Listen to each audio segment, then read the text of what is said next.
नमस्कार, मैं Pradeep Singh Rawat binning institute के इस ऑनलाइन प्लेटफॉर्म पर आप सभी का स्वागत करता हूं।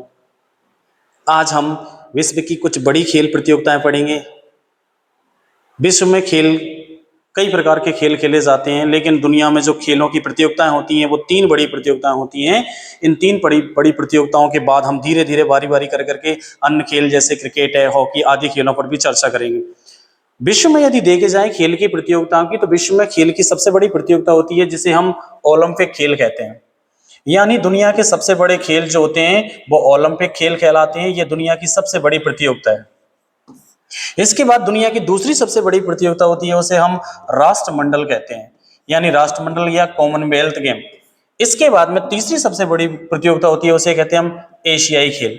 यानी दुनिया में तीन बड़ी प्रतियोगिताएं होती हैं। सबसे पहली प्रतियोगिता जिसे ओलंपिक कहते हैं, ये दुनिया की सबसे बड़ी खेल प्रतियोगिता है। दूसरी राष्ट्रमंडल खेलों की प्रतियोगिता, ये सेकंड नंबर की सबसे बड़ी प्रतियोगिता है। और एशियाई खेल, ये दुनिया की तीसरी सबसे बड़ी खेल प्रतियोगिता है। बात करें अगर हम खेल प्रतियोगिताओं की, तो इनका तीनों का क्रम ऐसे ही है। ये सबसे बड़ी है, ये दूसरी सबसे छोटी है, तीसरी सबसे छोटी है। यानी कहें तो ये बड़ी, ये दूसरी बड़ी, ये तीसरी बड़ी, यानी कि इनका खेल ऐसे ही है। ये दुनिया के सबसे बड़ी खेल प्रतियोगिताएं। अब बात करते हैं दुनिया की बड़ी खेल प्रतियोगिताओं में सबसे पहला खेल है ओलंपिक खेल। ओलंपिक खेलों की शुरुआत कब हुई, ओलंपिक कब से खेले जा रहे हैं, धीरे धीरे हम एक के बाद एक चर्चा करेंगे। फिर इसमें भारतीय का प्रतिनिधित्व कैसा रहा है, वर्तमान में कैसे कब खेले जाते हैं। तो सबसे पहले बात करते हैं विश्व की खेल प्रतियोगिताओं का क्रम। ओलंपिक, राष्ट्रमंडल और एशियाई खेल। तीसरी बड़ी प्रतियोगिताओं में से अगर बात करें हम, तो ऐसे नंबर इनका क्रम ऐसे ही, प्रथम स्थान पर ओलंपिक का है, दूसरे स्थान राष्ट्रमंडल का, तीसरे स्थान एशियाई गेमों का है। मैंने यहाँ पे ये भी बारी से क्वेश्चन बना दिए हैं। अगर क्वेश्चन आता है विश्व की सबसे बड़ी खेल प्रतियोगिता तो ओलंपिक, विश्व की दूसरी सबसे बड़ी खेल प्रतियोगिता तो राष्ट्रमंडल खेल, तीसरी सबसे बड़ी प्रतियोगिता पूछी जाए तो एशियाई खेल। राष्ट्रमंडल वैसे उन देशों के समूह को कहा जाता था जो कभी ब्रिटिश सरकार के आधिपत्य में रहते हैं। हालांकि इसमें कुछ ऐसे देश भी हैं जो ब्रिटिश सरकार के आधिपत्य में नहीं रहे हैं, वो भी आजकल इस खेल प्रतियोगिता में भाग लेते हैं। बात करते हैं सबसे पहले खेल जिन्हें हम ओलंपिक खेल कहते हैं। ओलंपिक खेलों की शुरुआत कैसे हुई, ओलंपिक खेल कहां से चालू हुए। पहली बात, विश्व के सबसे प्राचीन खेलों की प्रतियोगिता कहलाती है। अगर क्वेश्चन आता है विश्व के सबसे प्राचीन खेल कौन से हैं, तो ओलंपिक खेल हैं। जो प्राचीन होते हैं उन्हें ही दुनिया के सबसे पहले खेल माना जाता है और उन्हें ही दुनिया का प्रथम खेल कहा जाता है। तीन क्वेश्चन हमसे आएंगे। अगर दुनिया के पहले खेल पूछे जाए तो भी आंसर ओलंपिक ही आएगा, दुनिया की पहली प्रतियोगिता खेलों की तो भी आंसर ओलंपिक ही आएगा, और दुनिया की सबसे प्राचीन खेल प्रतियोगिता कौन सी थी तो भी ओलंपिक ही आएगा। ओलंपिक खेलों की अगर शुरुआत करें हम, तो दो भागों में पढ़ेंगे। एक जब ये प्राचीन काल में स्टार्ट हुए थे, एक जो आधुनिक काल में स्टार्ट हुए थे। जब इनकी बात करें प्राचीन काल की, तो प्राचीन काल में ये खेल प्रतियोगिता कैसे चालू हुई थी, तो थोड़ा हम वेद से स्टार्ट करते हैं। अगर बात करें हम देश की, तो एक देश है छोटा सा जिसे हम यूनान देश कहेंगे। ये यूनान देश वैसे वर्तमान में आज के समय पे यूरोप महाद्वीप में है। चूंकि देश जहां है वहीं रहेगा, देश की स्थिति वहीं है। तो देश में इन यूनान में इन खेलों की प्रतियोगिताएं पहले जब चालू हुई थी, तब इन खेलों की जो शुरुआत हुई थी वो 776 ईसा पूर्व में हुई थी। ईसा पूर्व वह समय होता है जो ईसा मसीह से पहले का है।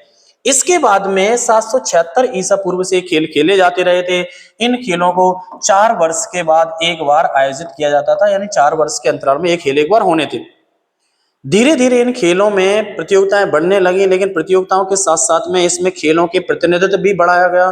खेल के जो प्रकार थे वो भी धीरे धीरे बढ़ाए गए थे। हालांकि प्रारंभिक ओलंपिक खेलों में कुछ 2-4 खेल ही गिने चुने थे, लेकिन इसके साथ साथ ही कुछ लोगों में आपसी मतभेद भी बढ़ने लगे, जिसकी वजह से जब कभी भी ओलंपिक खेल चालू होते थे तो कई लोगों की बाद में हत्याएं भी की जाती थी। इस वजह से बाद में इनको यूनान के राजाओं ने इन खेलों को बंद कर दिया। यानी कि ये जो खेल थे बाद में कुछ समय के लिए बंद हो गए थे। फिर बाद में इन खेलों को सन 1896 से दोबारा से चालू किया जाता है, इसलिए हम इसको यहीं से चालू करेंगे। बात करें ओलंपिक खेलों की स्टार्टिंग की, तो ओलंपिक खेल सबसे पहले कब चालू हुए, तो विश्व के सबसे प्राचीन खेल प्रतियोगिता ये है ही। पहले स्टार्टिंग कब हुए, तो 776 ईसा पूर्व। ये ईसा पूर्व मतलब होता है ईसा मसीह के जन्म से पहले। तो हम बाद में ईसवी तक आएंगे, ईसवी के बाद चलता है।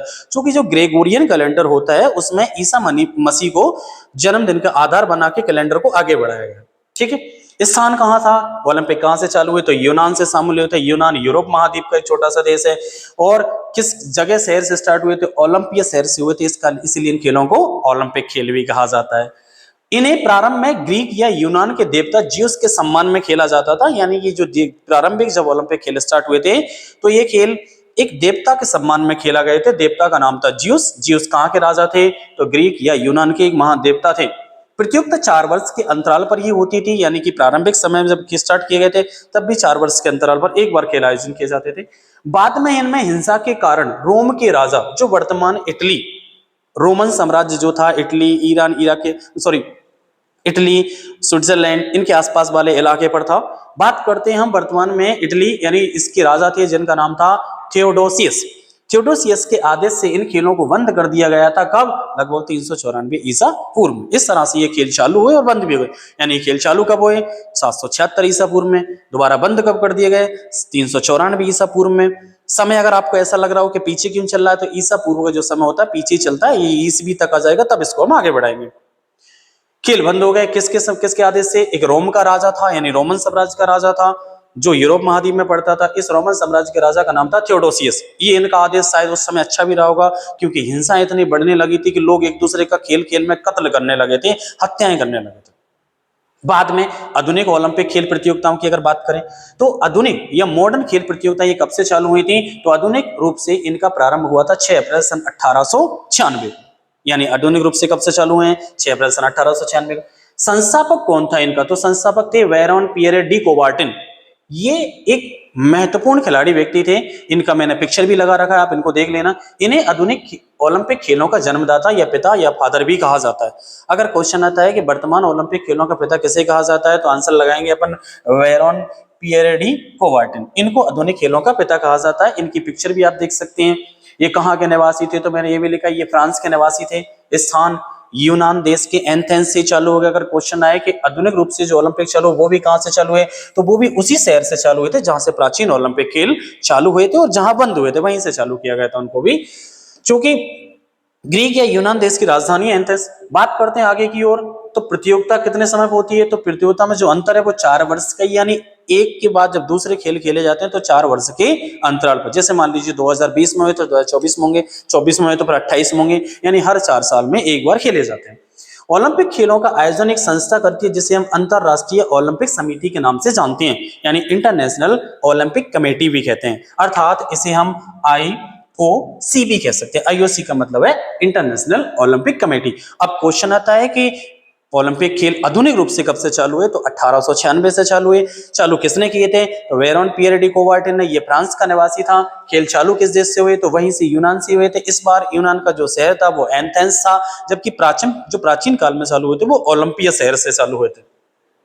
बात करते हैं अंतरराष्ट्रीय ओलंपिक समिति क्या है। तो मैंने जैसे कभी आपको बताया कि अंतरराष्ट्रीय ओलंपिक समिति वह समिति है जो वर्तमान में ओलंपिक खेलों का आयोजन करती है। तो हमारी पहली प्राथमिकता बनती है कि ओलंपिक खेल क्या होते हैं, ओलंपिक खेलों का अंतरराष्ट्रीय समिति कैसे कराती है।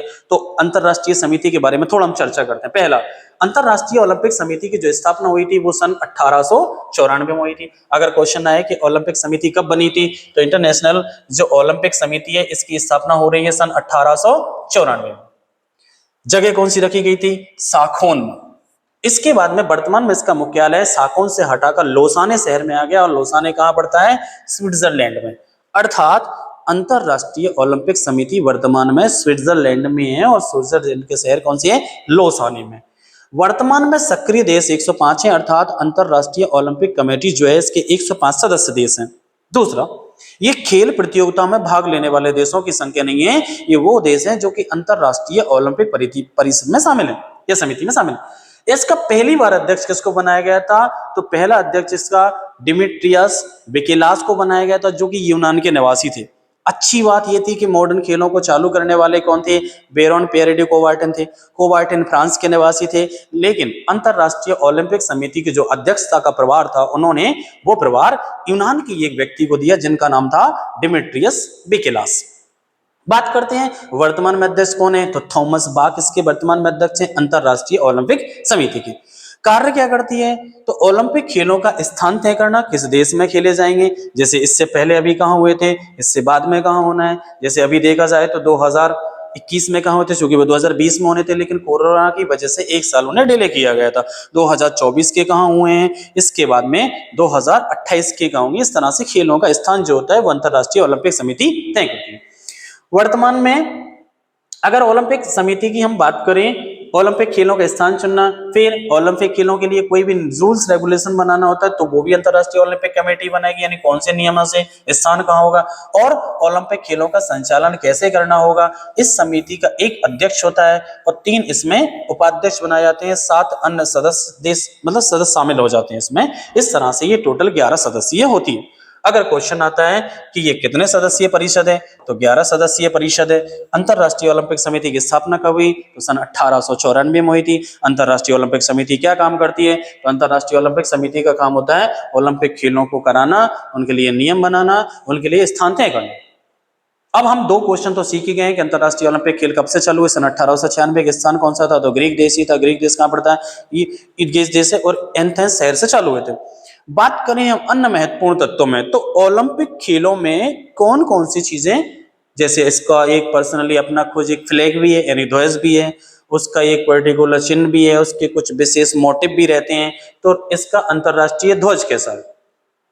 अंतरराष्ट्रीय ध्वज को कब बनाया गया था, तो निर्माण किया गया था 1913। ओलंपिक्स खेलों के जो मुख्य प्रतीक हम उनके बारे में पहले पढ़ेंगे, तभी ओलंपिक खेलों के बारे में थोड़ा जानें। इसके बाद में ओलंपिक खेलों की अगर बात करें हम, तो इसका ओलंपिक फ्लैग ध्वज कैसा है, तो ध्वज निर्माण हुआ था 1913 में। निर्माणकर्ता कौन था, तो वेरोन पियरे डे कोबार्टिन। वही वेरोन पियरे डे कोबार्टिन है फ्रांस के, जिन्होंने अंतरराष्ट्रीय वर्तमान के ओलंपिक खेलों को चालू किया था। उन्होंने ही इसका एक ध्वज बनाया था। इसका उद्घाटन 1914 में पेरिस ओलंपिक में हुआ था। क्वेश्चन आएगा किन ओलंपिक खेलों में पहली बार इन्हें फहराया गया था, तो आंसर आएगा 1920 के एंटवर्प। एंटवर्प बेल्जियम का एक शहर है, वहां खेलों के इसमें पहली बार फहराया गया। यानी बना कब था, अंतरराष्ट्रीय ओलंपिक खेलों का जो ध्वज बनाया था वो कब बना था, तो बना था 1913 में। 14 में पहली बार पेरिस में इसको फहरा लिया गया था, लेकिन विधिवत उद्घाटन जो हुआ था वो एंटवर्प में हुआ था 1920 के। एंटवर्प खेल वैसे भी बहुत महत्वपूर्ण है, क्योंकि यहाँ पर हमारे बहुत सारे राष्ट्रीय जो अंतरराष्ट्रीय इसके मोटिव हैं या उद्देश्य, इनको लिया गया था हमने। तो 1920 के खेलों से एंटवर्प से हमने राष्ट्रीय ध्वज को फहराया। ध्वज कैसा है, इसकी पृष्ठभूमि कैसी है, पृष्ठभूमि मतलब पीछे का बैकग्राउंड कैसा है, तो वो सफेद है। इस ध्वज के मध्य में 5 रंगीन चक्र है, यानी कि ये जो इसका फ्लैग है, ये पीछे से आपको पृष्ठभूमि देखा जाए तो सफेद देखेगा। 5 रंगीन चक्र बने हुए हैं जो कि विश्व के 5 महाद्वीपों को दर्शाते हैं। इसमें नीला यूरोप महाद्वीप के लिए, लाल उत्तरी और दक्षिण अमेरिका महाद्वीप के लिए, यानी 2 महाद्वीपों के लिए लाल हो गया। पीला एशिया महाद्वीप के लिए, हरा ऑस्ट्रेलिया महाद्वीप के लिए। इसमें रंगों का जो क्रम है वो ऐसे रहेगा, नीला है, फिर पीला है, फिर काला है, फिर हरा है, फिर लाल। इस तरह से ये आपके सामने एक डिजाइन भी है। अब आपसे क्वेश्चंस कैसे आएंगे पेपर में, क्वेश्चन आएगा कि लाल रंग का जो ओलंपिक जो ध्वज है उसमें लाल रंग किसको संकेतित करता है, तो लाल रंग 2 महाद्वीपों के एक साथ लेके चलता है। कौन कौन सा महाद्वीप, अगर बात करें तो उत्तरी अमेरिका और दक्षिण अमेरिका, 2 महाद्वीपों को एक साथ लेके चले। बात करते हैं ओलंपिक पदक। तो ओलंपिक जो खिलाड़ी होते हैं उनको 3 तरह के पदक दिए जाते हैं। आप सोच रहे होंगे कि ओलंपिक खिलाएं तो खेलेंगे भी बाद में, पहले ओलंपिक के बारे में थोड़ा जान लेते हैं। बात करते हैं ओलंपिक पदक। तो ओलंपिक खेलों में 3 तरह के पदक दिए जाते हैं, क्योंकि दुनिया में कोई भी प्रतियोगिता होती है उसमें 3 पक्ष रखे जाते हैं। एक जो पहला व्यक्ति होता है उसे हम प्रथम श्रेणी का खिलाड़ी मानते हैं, दूसरा होता है द्वितीय श्रेणी का मानते हैं, और तीसरे को तृतीय श्रेणी का कहते हैं। इस तरह से दुनिया में खेल ओलंपिक खेलों में भी सिर्फ 3 ही लोगों को पहले प्रथम, द्वितीय और तृतीय स्थान के लिए हम चुनते हैं। तो उसमें 3 प्रकार के पदक दिए जाते हैं। एक स्वर्ण पदक दिया जाता है, एक रजत पदक दिया जाता है और एक कांस्य पदक। इस तरह से ओलंपिक खेलों में 3 पदक दिए जाते हैं। कौन कौन सा, स्वर्ण पदक, रजत पदक और कांस्य पदक। प्रथम श्रेणी का जो होता है, दुनिया का सबसे टॉप किसी भी प्रतियोगिता का खिलाड़ी होता है उसे हम गोल्ड या स्वर्ण पदक देते हैं। दूसरे नंबर का दुनिया का जो खिलाड़ी होता है उसे हम रजत पदक प्रदान करते हैं। तीसरे नंबर का जो खिलाड़ी होता है उसे हम कांस्य पदक स्थापित करते हैं। कई बार ऐसा भी हो जाता है कि कोई एक स्थान पर 2 लोग इकट्ठे आ जाते हैं, जैसे मान लीजिए सेकंड श्रेणी में 2 लोग पहले नंबर पर आ गए, तो इसमें क्या रहेगा कि दोनों श्रेणी का दोनों लोगों को द्वितीय श्रेणी का रजत ही रजत दिया जाएगा। इस प्रतियोगिता में कांस्य पदक किसी को नहीं दिया जाएगा, क्योंकि एक प्रतियोगिता में 4 पदक कभी नहीं मिलते हैं। जैसे अगर प्रथम श्रेणी पर 2 आए हुए हैं तो दोनों को गोल्ड मिलेगा, इस बार रजत किसी को नहीं दिया जाएगा। तो फिर दूसरा जो स्थान पर आएगा उसे हम कांस्य पदक के लिए चुनेंगे। अब बात करते हैं स्वर्ण पदक क्या होता है, किसको दिया जाता है। तो इसमें 3 प्रकार के, पहला है स्वर्ण, ये प्रथम स्थान पर आने वाले को दिया जाता है। इसमें जो पदक होता है वो 6 ग्राम सोने का बना होता है, यानी 6 ग्राम सोना उसमें लिया जाता है। मोटाई लगभग 3 मिलीमीटर यानी की होती है।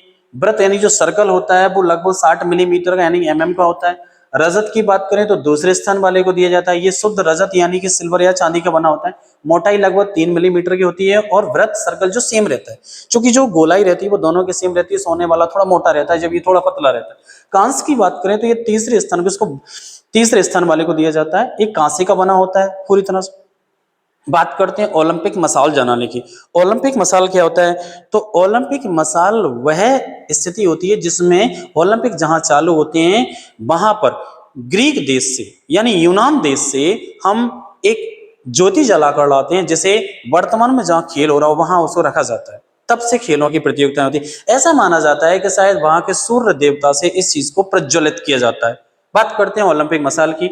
इस मसाल को खेल प्रारंभ होने से पहले यूनान के ओलंपिया शहर से हीरा मंदिर के सामने सूर्य की किरणों से प्रज्वलित मतलब जलाना। अब क्वेश्चन आएगा हीरा मंदिर कहां है, तो आप आंसर लगाओगे कि ये ओलंपिया शहर में। इसके बाद में बात करें यदि, इसके बाद वहां विभिन्न देशों से खिलाड़ियों द्वारा लाया जाता है, जो खेल प्रतियोगिता में पहले कभी कुछ मेडल जीत चुके तो उनके द्वारा लाया जाता है। जहां ओलंपिक होने वाले होते हैं वहां आ जाता है। यानी यूनान में जो मसाल जलाई गई है उस मसाल को हम कहां ले आएंगे? जिस जगह पर खेल प्रतियोगिताएं चालू होने वाली हैं। मान लीजिए कभी इससे पहले फ्रांस में चालू हुए थे तो फ्रांस में लाया गया हुआ, यानी जिस देश में प्रतियोगिता चालू होती है वहां लेके आते हैं। मसाल जलाने की जो परंपरा है वो 1928 से एम्स्टर्डम नीदरलैंड का शहर है। अभी कुछ देर बाद हम चालू करेंगे तब देखेंगे इन सब शहरों को। लेकिन वर्तमान स्वरूप 1936 के बर्लिन ओलंपिक्स, बर्लिन जर्मनी का शहर है। यानी कि जो वर्तमान तरीके से जो प्रज्वलित की जाती है मसाल वो हमने 1936 से ली। ठीक है। ओलंपिक के उद्देश्य क्या हैं? तो ओलंपिक के 3 उद्देश्य हैं। दुनिया का सबसे तेज व्यक्ति कौन है, दुनिया का सबसे ऊंचा व्यक्ति कौन, दुनिया का सबसे बलवान व्यक्ति कौन है, यानी कि सिटियस, अल्टियस एंड फोर्टियस, ये 3 शब्द का इस्तेमाल चलता है। चौथा जो शब्द जोड़ा गया वो देगा टुगेदर, ये एकजुटता। यानी कि ये 4 शब्दों के द्वारा इसके उद्देश्य है। हालांकि ये उद्देश्य जो टुगेदर वाला ये बाद में जोड़ा गया है, इसका मतलब एकजुटता होता है, क्योंकि दुनिया को आजकल एकजुटता करने का यानी कि ग्लोबलीकरण या जैसे अपन वैश्वीकरण कहते हैं, ग्लोबलाइजेशन पर ज्यादा महत्व दिया जा रहा है दुनिया की तरफ, एकता की तरफ। प्रथम तीनों शब्दों को 1920 के एंटवर्प में पहली बार अपनाया गया था, सिटियस, अल्टियस, फोर्टियस। आप ऐसे याद करेंगे।